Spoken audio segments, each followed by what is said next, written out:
आणि यानंतरची बातमी सिंधुदुर्गातली।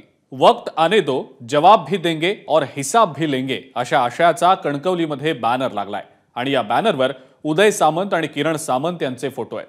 कणकवली शिवसेना शाखेबाहेर लागलेल्या या बॅनरवरच्या आशयाचा रोख नेमका कुणाकडे आहे, तो नारायण राणेंकडे आहे का, याची चर्चा आता सुरू झालेली आहे। यावर मंत्री उदय सामंत आणि ठाकरे गटातले नेते विनायक राऊत यांनी नेमकी काय प्रतिक्रिया दिली आहे पाहूया।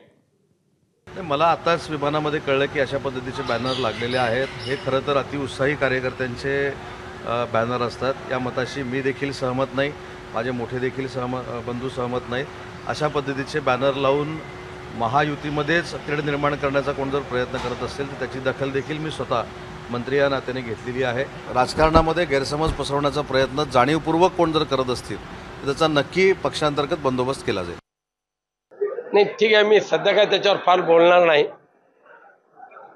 वक्त आने दो, बाद में उसके ऊपर बात करूंगा। एबीपी माझा, उघडा डोळे बघा नीट।